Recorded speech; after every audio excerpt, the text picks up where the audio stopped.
सवारीचा घेतला पावलांनी आम्हा वाळवंटी तुझी सावली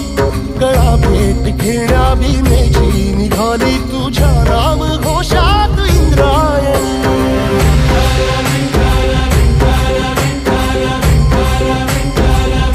भिडे आसमंती ध्वजा वैष्णवांची उभी पंढरी आज नानावली तुझे नाव ओठी तुझे रूप ध्यानी जीवाला तुझी आस गाला गली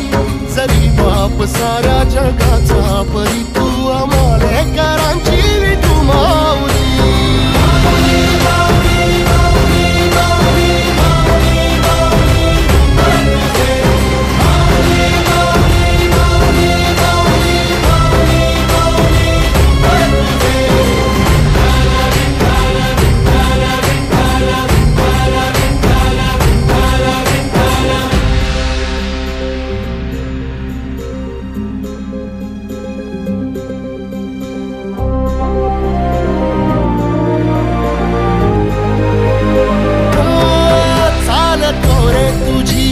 रात्रंदिनी घेतला